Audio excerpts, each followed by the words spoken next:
Hello, today in my writing process playlist I'm going to discuss my Ideation, Emic, and Etic Rites outline. And what that is a kind of pre-outline, I guess. It's not the outline of my story, it is a outline of these mystical rites that I'm trying to use as a centerpiece of this novel.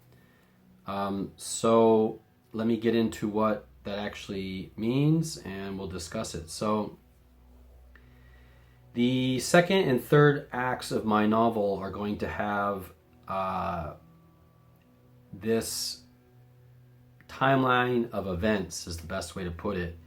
In the Rites of Eleusis, there are several days of like preparation, and I believe there are 9 days in the actual rites, and then there are kind of aftermath days. So what I'm going to do is I'm going to make this outline that looks at the two diverging perspectives. So in anthropology, Emic means the insider's perspective, the beliefs, values, and practices of the people who engage in the culture. So if it's like a cult, it's all the people that have been initiated into the cult, let's say. Or, you know, if it's a cultural place, like in Korea, there are specific cultural things that only insiders know. That would be Emic. Etic is the outsider's perspective. The observer or the researcher focuses on the behaviors and practices of the culture. Now, often, especially when the 2 points of view are coming from different either levels of technology or levels of modernity, there will be a clash between the two perspectives.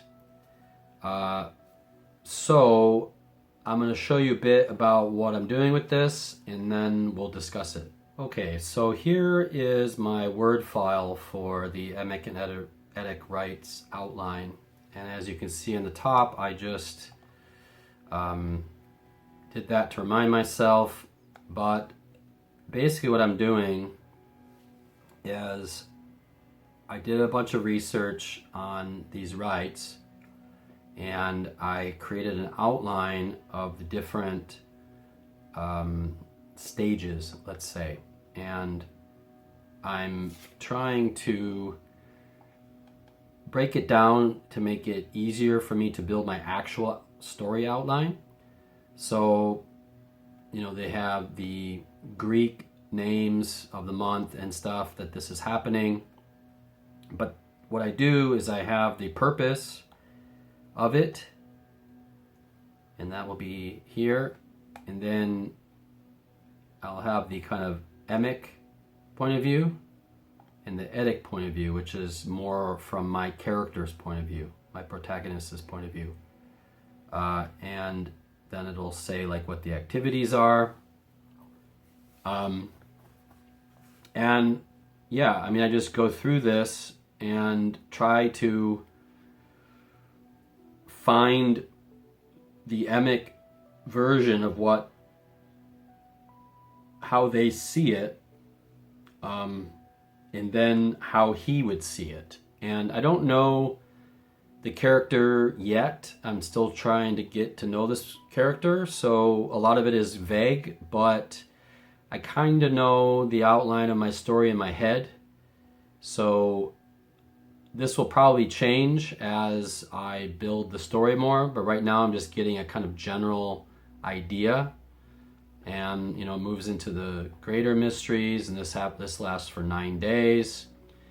And yeah, I mean, I'm just going to get deeper into it and show what's going on from what they see to what he sees and the kind of differences. And as it goes on, there's definitely like a character arc happening about his views on it. So I'm trying to, I don't want to say guess, but the whole point of these early outlines is to kind of predict what might happen. Doesn't mean that's what I'm going to do or I'm going to stick to this outline. I'm just kind of getting a general idea.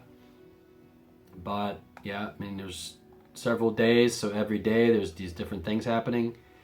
And now that I have this kind of planned out, I can think more about these days in the story, where they fall into the order of events.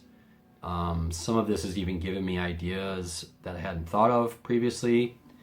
So it's a good idea to just kind of throw this out there and figure it out. One of the things I had to do, though, before I could do this is start to figure out my locations. So I started creating these locations. The names and stuff might change as I get deeper into the writing process, but right now I'm just kind of putting them there to keep it in my head, because one of the things with this group of rites is that there are several locations that they happen in, so I kind of want to get that in my head early on. I think that's going to make a big difference in terms of my plot, because I have to consider where people are at certain times. So eventually I will make a more detailed outline of where everybody is and what they're doing. But right now it's just kind of the general idea. And the other good thing about doing this is some of these things in the rituals and the objects and stuff, I don't even know what these things are, so I have to actually research all these things to find out more information on them. But since I did this, it actually helped me kind of get an idea of what I actually have to research. So that'll make that easier because I have it all here, and I just kind of have to figure out the details of all those things. But at the end of this, I'm creating kind of an aftermath, and that's what he's going to sort of think, and that's where a lot of the, I think, drama of the plot's going to come in, is near the end of this. But it's a big part of the story, so I felt like I needed to start here. And I also wrote some final takeaways, some different things. I'm changing the names of the gods a little bit because I'm creating my own sort of mythology in this. So, I have their analogs down here. But this is just all stuff that I'm going to be referring back to as I create the plot. And I think it's important to make this kind of thing.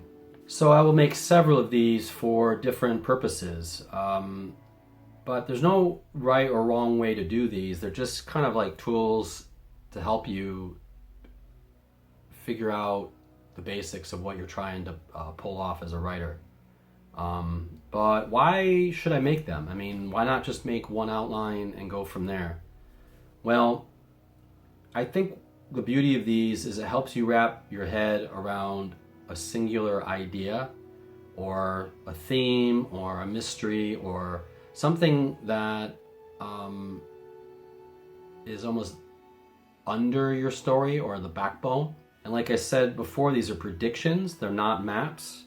This is just what I'm trying to build up from. It's almost like when you're building a house, it's the foundation. I think that if you don't have that in place, then everything can be very rickety and it's just not going to work. So what I do mainly with these is I flesh out a society, a group, or a culture. If I'm doing historical fiction, I'll make a timeline using something like this.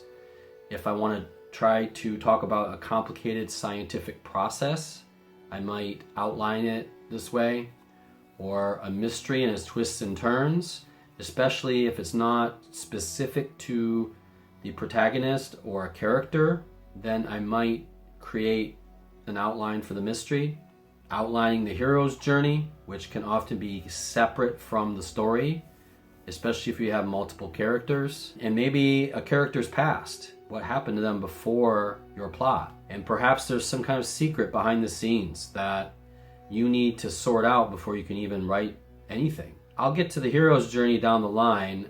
I'm going to make my protagonist sheet first, which is a few videos from now, but after that I'm going to Once I know who my character is, or at least the beginnings of who my character is, then I'll kind of plot out the journey. In my case, I think my story is going to be a hero's journey, but with a bit of tragedy in it. So I'll have to kind of adapt the hero's journey to that. All of these outlines, and I think I'll probably have 3 or 4 for my project, they are all background elements. And I think they really help once you actually outline your story. It might seem like a lot of work up front, and maybe like, oh, like why don't you just do this in the outline? But I definitely think it saves time and effort later. I just think it's better to understand the nuts and bolts by doing it this way.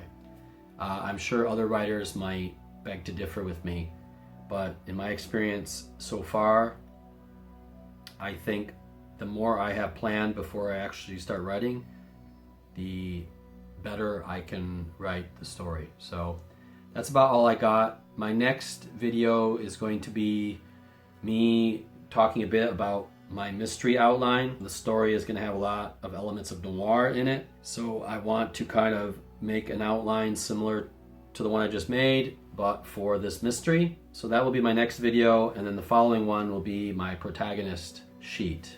If you've liked what you've seen in my playlist here, you can hit that like button or subscribe. If you know anyone that might benefit from these videos, you can share it with them. I would really appreciate it. They might appreciate it. And that's about all I got. So I will talk to you later. Have a good day. Goodbye.